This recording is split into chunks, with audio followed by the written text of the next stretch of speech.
Okay, so welcome again, everyone. Thanks for sharing a little bit of your time on a Saturday morning. I didn't know if we'd have anyone. It looks like so we have actually seven people, and I think our next presenter also is in here, Chris Rosh from the Academic Collab in Madison, Wisconsin. He'll have some great stuff to share and has been involved in some big projects related to e-learning too. So let's start. Since I have enough people, I hadn't put a poll together, but I didn't know if we'd have enough people, so I'm just going to on the fly create a quick poll question here. It'll take me just a moment to type up. Some of you may know that Florida, in Florida, there's a school called Florida Virtual School. And this is a pretty significant initiative. They offer online learning for students in the K-12 arena. And I'm going to put up a quick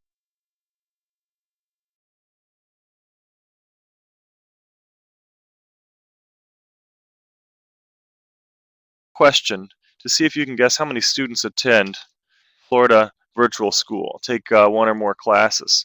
So let me set up some numbers here.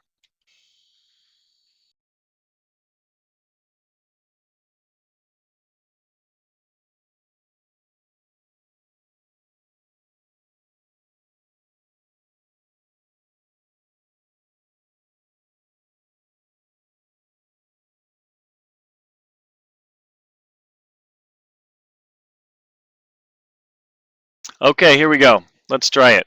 So how many students attend Florida Virtual School, taking one or more classes?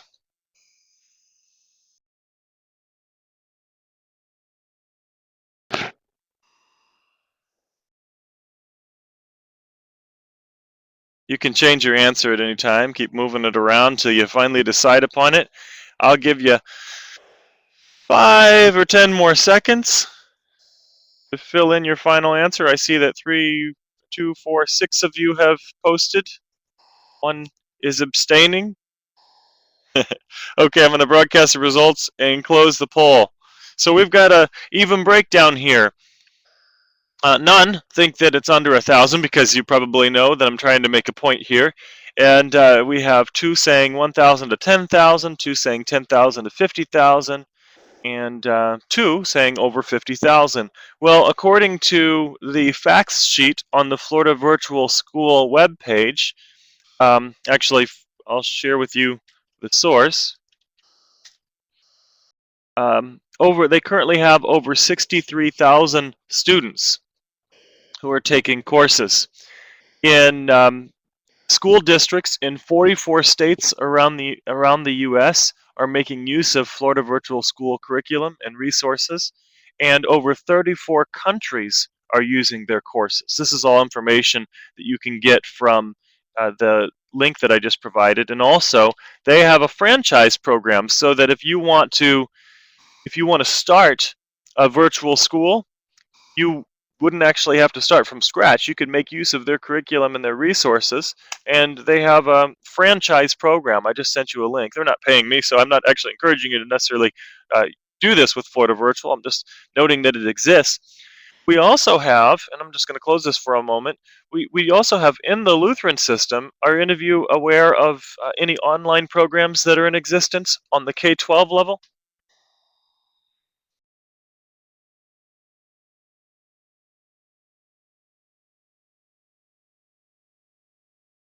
Good. Okay. So some of you are aware of Orange Lutheran Online and Jennifer Lark. There's a recorded session by Jennifer Lark, if you want to check it out later, on Orange Lutheran Online and what they've done and what they're about. And a very nice presentation.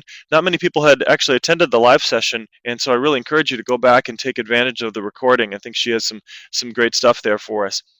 And Orange Lutheran Online, I believe, if I remember correctly, is looking to possibly do not exactly the franchise thing, but something like that. Orange Lutheran Online partnered with University of Phoenix or Apollo Group or some other related group to um, to offer this high school experience. Cheryl asks, are there any for K-12? Yes, we are looking in the state of Wisconsin alone.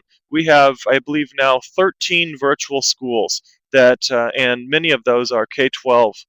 So many of these are funded as charter schools, a lot of public school initiatives, so this is a free education. And recently in the news, some of you may have noticed that that there's now a mandate that every district provide online learning opportunities for students. And also in Michigan, there was legislation to require students to take at least one online course in order to graduate. And in the Michigan university system, similar things are taking place.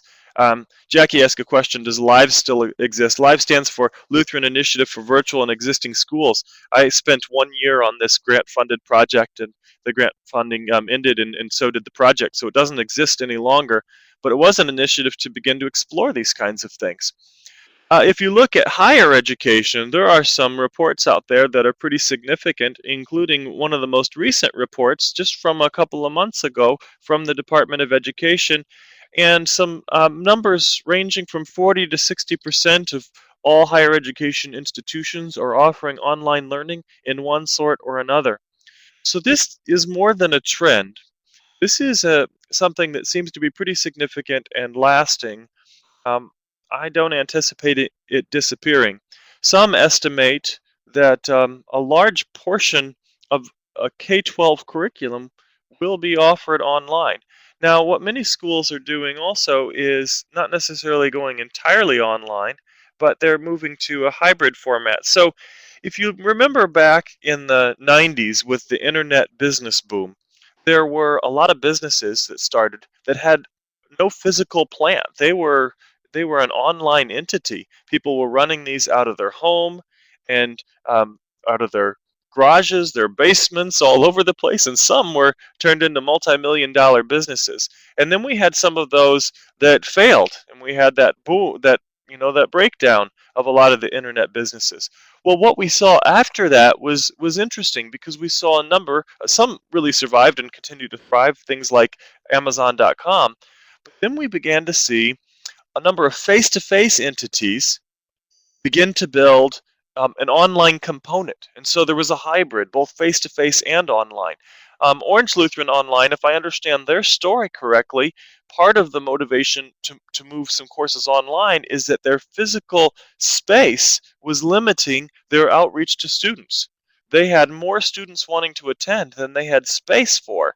And now many students at Orange Lutheran may take some of their courses online and then come to campus for others face to face.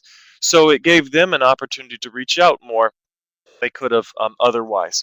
Liberty, Cheryl mentioned Liberty University is also, they were one of the top ranked universities and just in terms of quality recently in this last year. And I don't know what the numbers are, but they do. I thought it was in the 50, 60,000 plus. It could be higher than that. And another interesting trend is you'll find that you'll find some programs that started online have now moved to having a face-to-face component also, a physical plant. So there are online schools that started as exclusively online schools that now are both online and traditional schools. So we see a lot of things happening here, but I just wanted to talk initially. I guess this is sort of to make an argument that this is more than a trend. This is significant. And so I pose the question about, the promise of, or I make a, I guess I make a claim here that there is promise for online learning in the mission and ministry of Christian education. And I have a little part that I prepared. So if it sounds like I'm reading, I actually am reading part of this. So let me just start with this. The internet is a growing part of American society, or rather, the internet's an integrated part of American life. More and more individuals and organizations are using it as a means of expanding current services, and schools aren't absent from this effort. All the way back in 1995, so we're talking over a decade ago, President Clinton stated the goal of having every classroom in the U.S. connected to the internet. And at that point, we found universities, secondary schools, elementary schools, and churches beginning to use the internet as a way of promoting new forms of education. My suggestion is that Lutheran schools can benefit from investigating similar possibilities. While a few have, many have avoided this altogether.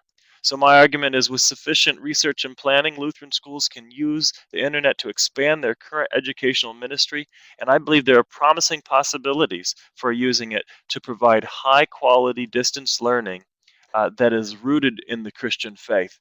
But I don't believe that this is a clear and easy path. I think there are some significant challenges. But let me talk a little bit more about the value. John 3:16, for God so loved the world that he gave his only son, that whoever believes in him shall not perish, but have eternal life. For Christians, the most important things in life don't change. Christians worship an unchanging God who always keeps his promises, and he states laws and words of healing that are true for all people and every generation.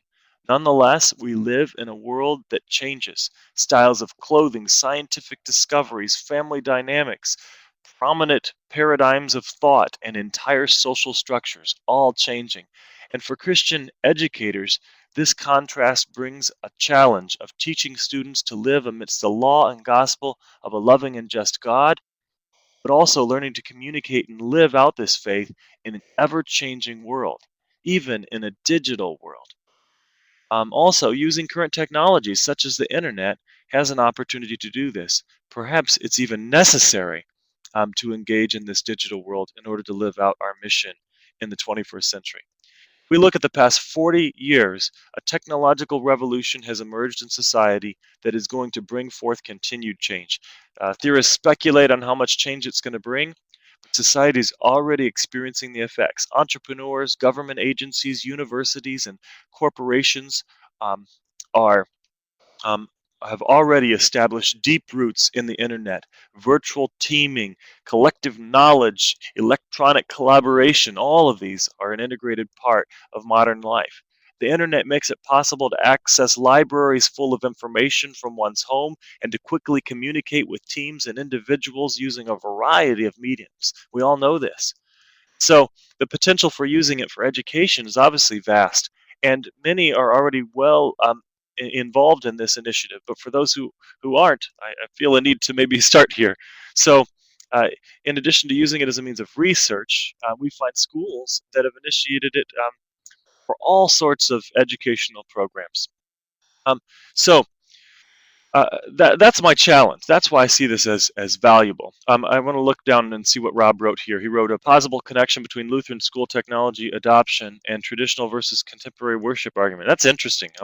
I'll let you just post that and see if anyone wants to reply. But um, that's an interesting contrast. I'm not sure.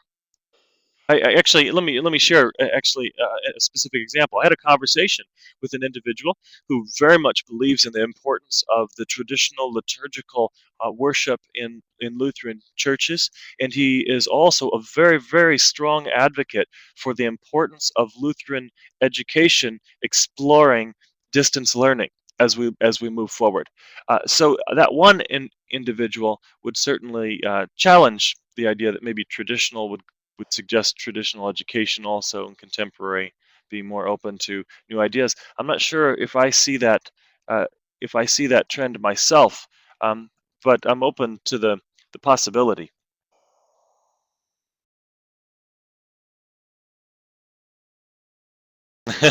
Look, Tom, I might be describing you. Okay, I wasn't thinking of you, but okay. Um, now, so why consider this idea? Well, I think I've already made a little bit of an argument, but let me take us a little bit further. Here are a few possibilities, and let me start with the last one because I don't necessarily like it much. I don't believe very much, or I'm not convinced or motivated much by the idea of let's compete with the other schools, with public schools or schools of some form. I really believe in the importance of Lutheran education because of the foundational mission and because of our commitment to the spiritual formation of the next generations. And while I realize that for school administrators, there's this reality of competing with what's happening at the public school next door, I understand this. Um, and I'm open to that possibility. And it's true that some are saying in order to compete, uh, do we need to also offer online learning components? And perhaps that's a possibility, but that's not an area where I tend to go. But if I go back to the top, one, I do believe in this stewardship and stewardship and ministry component. Uniquely, online courses offered through Lutheran schools, for example, would would simply provide increased course offerings. Think of a small Lutheran high school, for example, that has a limited number of teachers, and they would like to be able to provide electives, everything from electives and things, or electives, or maybe even required courses, in things in various foreign languages, Latin, German, Spanish, French, perhaps some languages from Southeast Asia or other parts of the world. But is it really going to be possible for them to access people in their local community to provide all of those things, especially when maybe it's only a handful of students in the school that might want to take that course? Well, that alone gives a neat opportunity and an interesting reason to explore the possibility of online learning. What if schools could partner and offer some of these electives? Lutheran schools, imagine if there were a consortium where Lutheran schools could each contribute one or two or three online courses and help teach them, and other schools could come and either take the course shell and teach it themselves, or have students be taught by a Lutheran educator through this consortium. I think there's some great possibilities there that tackle the notion of stewardship. Also, if we think about the other topic there, evangelistic outreach, the Great Commission, I believe, applies to the digital world as well. And online courses and online educational programs provide an additional means for Christian schools to fulfill this mandate. The flexible time schedules of online courses are likely to draw the interest of those currently not enrolled in Lutheran schools. The Christian witness of the educator, along with strong efforts to integrate the Christian faith in a curriculum online, could serve as a means of communicating the law, gospel, and truths revealed in scriptures. Students participating in these courses may have no other Christian influence in their lives. And so I get very excited about the possibility of it as an outreach mechanism. I'm going to stop again. I see it would be great if we as Lutheran schools could share teachers through this. Is anyone doing this now? Well, Orange Lutheran Online certainly taps Lutheran teachers at schools around the country, and so they're doing it in that sense.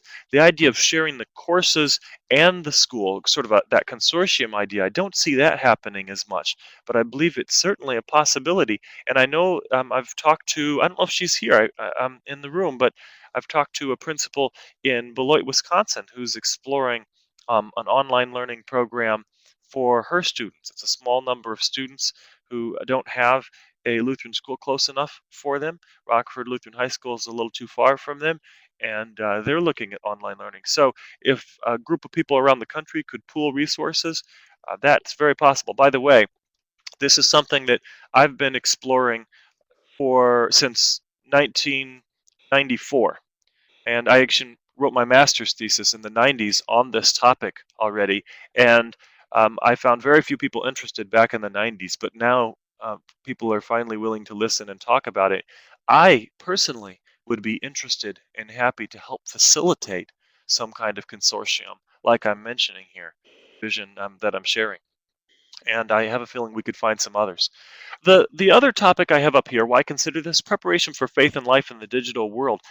Chris Deedy at Harvard University Graduate School of Education, he gave a presentation at the Distance Learning Conference in Madison a year or two ago, and he made a very provocative statement. He said, could it be that pure face-to-face instruction is becoming educational malpractice?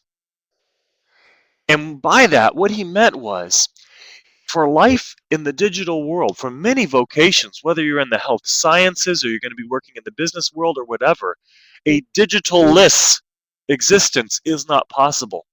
For one to learn to function in the modern work world, they have to learn to make use of digital tools, not just for typing papers in Microsoft Word, but for collaborating with people at a distance, for understanding the difference between 1980s and 90s teamwork and the 21st century idea of collective knowledge, where it was written by no single person. The team truly wrote it, and you can't identify it as belonging to any one person. And look at sort of the Wikipedia world. And if you're interested, there's a nice little book on Wikinomics that explores that concept, or another book called Smart Mobs. Um, all some great stuff. But how do we prepare people for life in the digital world if we don't explore it a little bit in our educational environment in a somewhat controlled way? And so um, I really believe that offering some aspect of online learning, whether it's a hybrid learning environment or a few online courses or something, I believe that's going to be an important part of a Lutheran school curriculum that truly prepares people for life in the 21st century and maybe not for life in a 19th century that doesn't exist any longer. So, um, I have a few questions though. I shared the opportunities, but I want to talk about the challenges also. I have a serious concern about online learning whenever it's done simply with a business model in mind and without some of the other considerations. And here is my big question.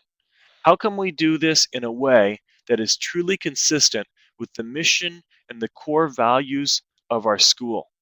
How do we do this in a way that the most important things are not lost? I don't have one single answer to that question. It's just that I believe any Lutheran educational entity, church, school, higher education, elementary, high school, whatever it is, that wants to step into this world, I believe has to devote ample time to this conversation, to truly exploring this and to making some commitments, maybe even making sort of a credo of some sort or some kind of charter that keeps the first things first and that really strives to ensure that the mission and the values are not lost. And so I'm going to go to the next statement. How do we keep the tail from wagging the dog? You see, online learning can be very powerful, and in some places, it has been financially, it's been very positive. And so, whenever you have something that's so positive and that takes off on you, that's very successful, how do you keep it from losing the identity that's so central to your organization in the first place? Um, that is not an easy question, and it's not one that can be answered once at the beginning of an initiative. It's something that has to happen on and on. And I believe that there have to be champions in any organization that's exploring e-learning, any Lutheran school, champions for that just relentlessly ask this question. Um, in fact, at Concordia University, Wisconsin, I take that on as one of my roles. Although there are plenty of other people who ask that same question. At Concordia, we're looking at 25% plus of our overall student body now who are e-learning students in one way or another. And I continually ask this question, and then a number of others do. How do we keep the tail from wagging the dog? How do we keep our distinctly Christian identity present when we step into this world? We don't always do it perfectly, but I believe that we have to keep asking that question. I'm going to stop and look at some of the conversation. Amen, Bernard. I'm not sure what that was, which part that was too, but thanks. Exactly, the wheel has already been invented. Now show me how to use it. Question, should this be grassroots or should it come from an organization? Rob, I know that conversation is taking place in Synod already.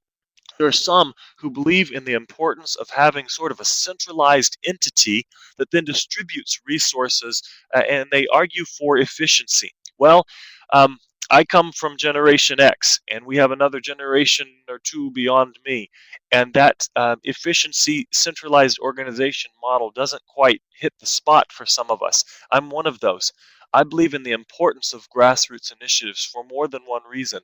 One, a centralized entity, while it may be very efficient, it doesn't always do the best job of equipping and raising up the next generation of leaders because there are fewer spots to be filled in that centralized entity. If we have grassroots initiatives popping up all over the place, then we have more opportunities for leaders to be raised up. If there were one centralized entity related to e-learning in the past, I probably would not be where I am today in having an opportunity to talk about this and explore this at Concordia University, Wisconsin, because I wouldn't have had a chance to be a part of a grassroots initiative like Lives in the past. So I believe in the importance of it for that reason. Also, there's some other philosophical reasons. But a centralized entity that simply has the role of helping connect various grassroots initiatives, helping to promote a common dialogue and a discussion about this, that I think there might be some potential for. But I believe it has to be driven by a service entity, a connecting entity, not an entity that wants to simply control um, and set all of the standards and priorities and everything like that. That's my personal take on it. There are some others who have different viewpoints. In fact, there is a recorded interview with Dr. James Jurgensen, and I don't have it up yet. We've had a little problem because it's actually very long. It's an hour and 15 minutes. It'll be broken up into 3 parts. But that interview will be posted on the conference website in the next couple of days, probably by Monday or Tuesday. And in it, Dr. Jurgensen actually proposes that for the future of Lutheran education, we need to have centralized, on a regional level, centralized sort of super offices that provide all sorts of technology and curriculum support and things like that. And that's his vision. Um, I see some positives to it, but again, I get concerned whenever I hear the word centralized. It probably is part of my growing up as a Generation Xer. Um, let me see here. Sounds like a consortium of some kind developed with stated purpose, goals, and objectives. I agree. Yeah. Uh, Tim Klein, you ask, how do you think Concordia has handled this? Are you asking about the wagging the dog part there, Tim?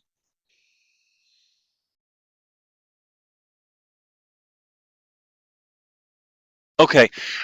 Well, in some ways, they've handled that by. I am the director of two things at Concordia. I'm the director of the master's program in educational technology, which, if you were to visit our page at cuw.edu, I think you would find that we've been very committed to keeping the mission and first things first. In fact, we even have a course called Educational Ministry in the Digital World. I think we have an educational technology program unlike any other in the world because of our strong commitment to faith and learning. So in that specific example, I think we just have to be very committed. For example, have made the commitment that I want people who have a background in Christian education only to be faculty members in the Educational Technology Master's Program. Now, other directors of other programs at Concordia University have different philosophies, and some may or may not agree with where I'm going on this. But um, the way that we've sought to try to keep the tail from wagging the dog is the university. We have the Instructional Design Center that I'm the director of, and we help. Our mission is to promote Christ-centered transformational learning wherever it may be. And ultimately, I'm a consulting entity, and it's a consulting role that I have, but I try to promote those questions. Our vice president of academics tries to lift those questions up. We've recently even started a task force to explore the topic of faith and learning at Concordia, and that implication for e-learning will certainly be one of the questions that we'll have to tackle. Those are some of the things that we're trying to do at CUW. Um, I don't think it's perfect. I don't think it's perfect in any entity, but I do believe asking the question is important. I'm going to look down. Cindy said, just as LEA has a speaker list, someone who knows needs to know who's willing to work with on us. Yeah, absolutely. I would be delighted if, as a result of this 45-minute presentation, a consortium were born. That would be really neat. Rob, I know you've helped start some initiatives in the past or been involved with some online things, so I know you have the skills to set up another wiki or something like that, and others too. I think it's very possible. Um, I see some other comments. Maybe contact John and Ed at LEA to discuss that possibility. Absolutely. I've gotten to know John pretty well over the past year, and that would be a great conversation. What about involving Perry Braisman? Yes, very good. Very good. Okay, and a Moodle server, sure, an open source learning management system. Great possibility. We're having some good conversation. I'm going to keep going with a few other points here. Um, Online Christian learning community? Question mark. When I first started presenting and talking to people in Lutheran schools around the country about the idea of online learning, I got a lot of blank stares and I got a lot of concerned looks. I got a lot of people who thought I just don't, who thought that me, Bernard Bull, that I just don't get it. They thought, doesn't he understand that the heart of Lutheran education is community, that it's the community that we build in the school, and that this online learning piece will destroy that notion of community. There's a great deal of concern about that when I presented. And I recognize that that is indeed a concern, and it's something to think about. And that's why I pose this question. Is it possible for us to foster and create online learning communities that are distinctly Christian in nature? I believe the answer is yes. I don't believe that our task is to replace face-to-face community, but I do believe that we can have online community. And for those who have been a part of an online collaborative course, you may have experienced that before. Tom Giordano is in the room. Maybe he can post a comment or a thought. Tom was a part of an online course that called Critical Issues in Educational Technology. Maybe he can speak to his experiences about how community did or did not emerge in that course. But maybe some others can do that too. I think that's an important question for us to ask and explore. And for any school that wants to move forward into, any Christian school that wants to move into online learning, I would suggest that asking, spending a great deal of attention to this idea of online community um, would be an important part of the planning. This is one of the areas of research that I get most excited about. I'll tell you that I'm actually part of an online community right now, not a specifically a formal learning community. It's a group of alumni from Concordia University, Wisconsin from over 10 years ago, from 15 years ago. And we pray for one another on a daily basis. We share, we have theological debates, we talk sports, we do all sorts of things.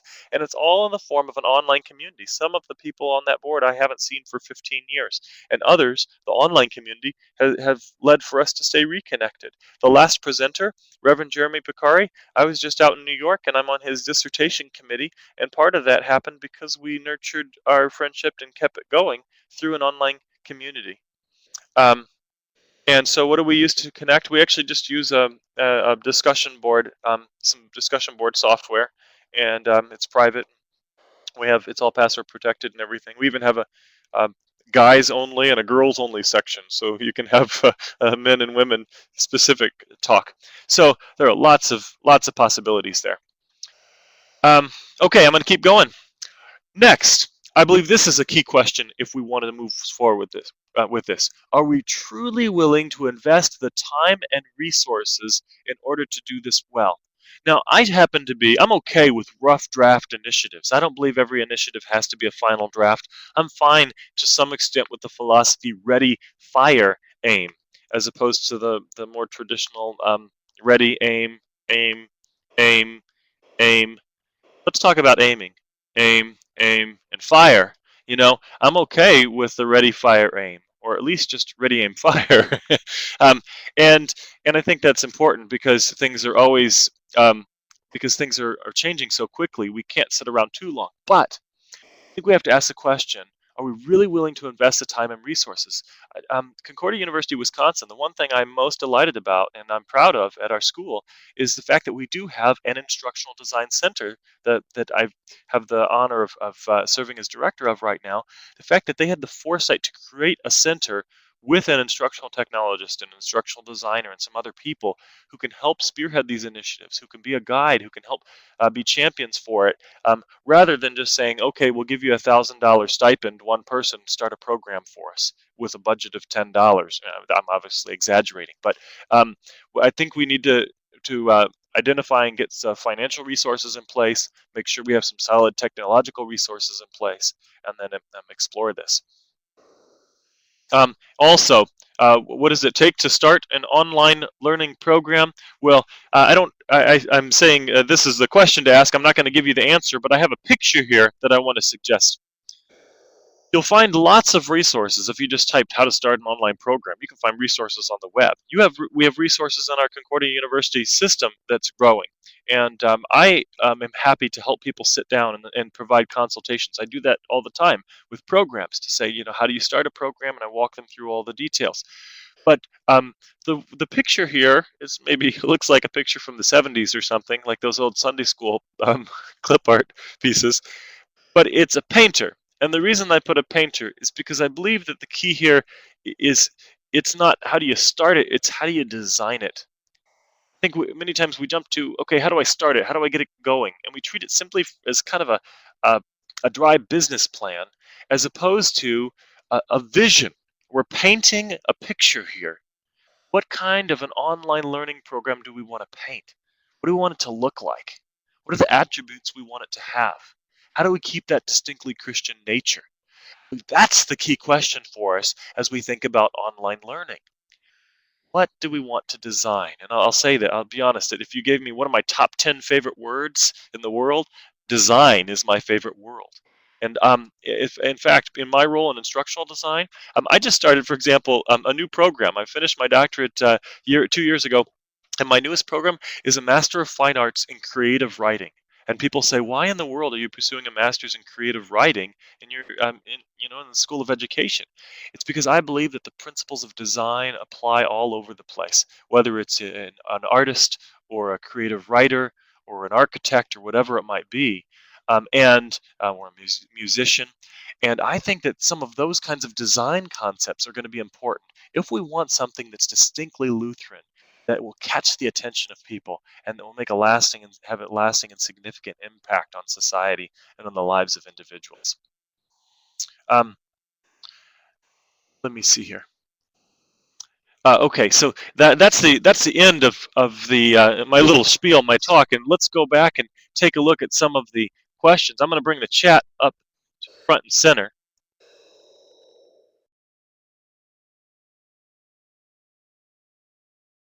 and we have a few other comments. I'm going to go back.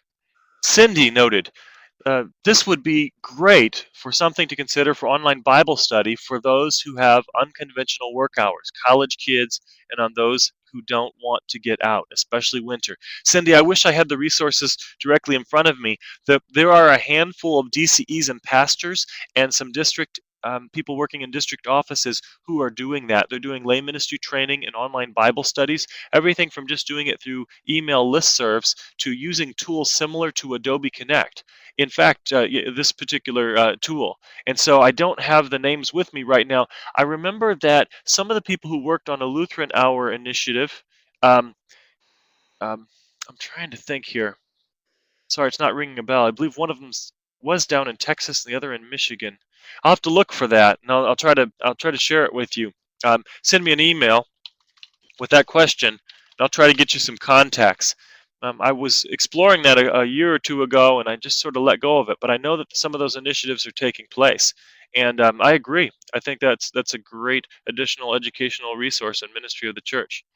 Um, Let me go down here.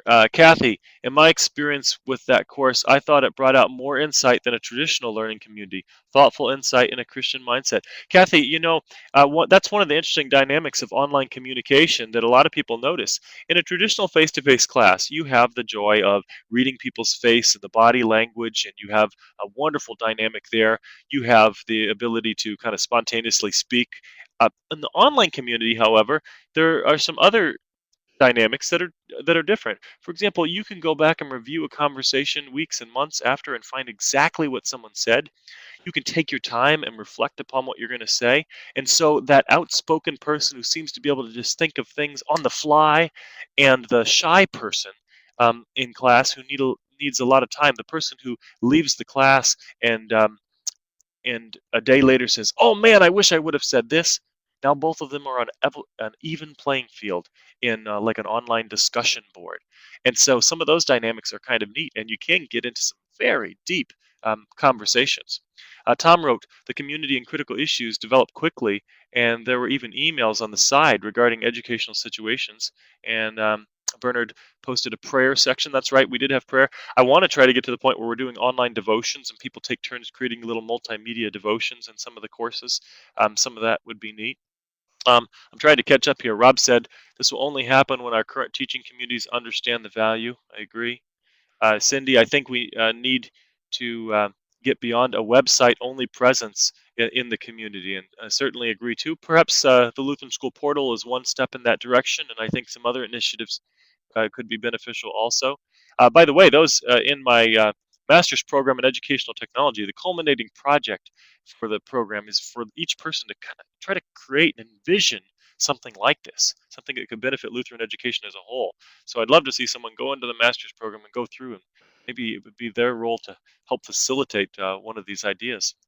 Um, let's see here. Cindy, I would suggest uh, purpose needs to be determined. To whom do we want to reach, and how to design something to meet those needs? Absolutely. I agree. A great question. You know what? I want to continue with some of these comments, but we're getting right near the end, and so I'm going to stop the recording, but we'll continue the conversation.